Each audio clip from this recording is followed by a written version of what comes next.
You know what I just realized? Some of our strongest reactions didn't start with what somebody said.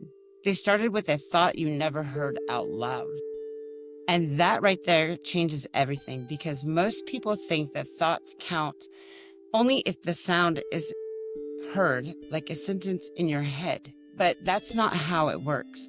Sometimes a thought doesn't come in words. Sometimes it comes in feelings, a tightening in your chest, a shift in your mood, a movement that something just feels off. And before you even understand what happened, you're already reacting. You get short with someone, you shut down, you get defensive, you go quiet, and now it's not just a moment anymore. It's tension, it's distance, and now it's damage control.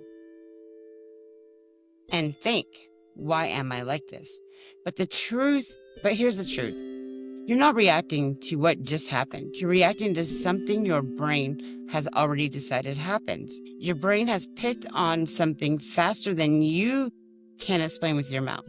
Your nervous system recognized a pattern before the logic came. That's survival. That's what happens when you've lived through a rough event. Your nervous system starts to read ahead. It scans, it fills in blanks, and it tries to protect you early, not because you're broken, but because you learn to survive very fast. And that's why something small can hit big. A tone, a delay, a look. Because your brain doesn't just hear what happened, it's adding meaning, and if you do not catch that meaning, you start to react to the story, not the moment. Two people hear the same words. One hears okay, and the other hears rejection. Same words, same word, different underlying story. Now let's be real for a second. Sometimes we hurt people with reactions that started with a pain. That is just because the pain was real. It doesn't mean that the damage isn't real too, but trauma explains a lot. That doesn't excuse everything, because healing isn't just, this is how I'm going to be and deal with it. That's not healing. That's pain with a PRT. The real work starts earlier, in a split second where your body shifts and drops to your stomach. Your jaw tightens up, you catch your breath, and in that moment right there is where your window is, where your power is, but most people miss it because they were never taught to look there. So instead of reacting, you pause, you ask, what did I just assume? What did this just remind me of? And did something actually happen right now, or did something feel familiar? And that's one question that can change everything. Healing is a learning to notice before you obey the reaction. You're not broken. You learned how to survive fast, or just learning to slow down. And right there is where peace starts. If you react different because you can slow yourself down and not fast respond, you will notice a peace in you that you didn't notice before. You'll also see the ability to make clear decisions, to not react before you understand the whole situation. And too many of us do this. It causes a lot of stress and unnecessarily.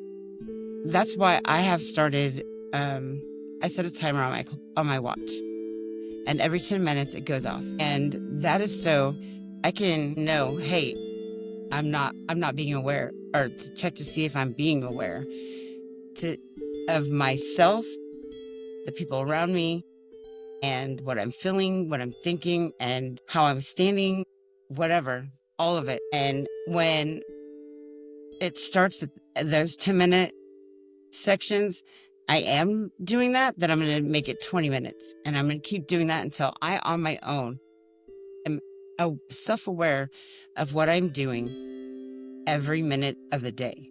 And that is how you slow yourself down. You make logical decisions and not react to the moment. It is so easy to react. It is so hard to train yourself, especially at 49, to reevaluate yourself and assess yourself all day long. It feels like it's hard and unachievable, but it is, and the rewards are great. I want you to also know that our brain tells us things that aren't true. And so if we're not being self-aware, we're going to believe those things, whether they be about us, about somebody else, a good thing, a bad thing, it doesn't matter. Our brain tells us things to protect whatever is wrong with us. So like if you have high anxiety, your brain could tell you one of two things. That person is looking at you funny, doesn't like you, thinks you're weird, whatever. And then that's going to be running through your head. Or it could tell you that person likes you and whatever. And then that's going to be running through your head. And I don't know why we focus on these things that aren't real. We make them up. But we do. And they create anxiety inside of us and anxiousness and all kinds of things that are not settling or productive in any way. And so I ask you to try to slow down in your daily life, 10 minutes at a time. I'm going to leave you with that tool. And I thank you for listening to me. As for now, this is a soul shelter, and I am B, and I'll be back to fight one more day with you.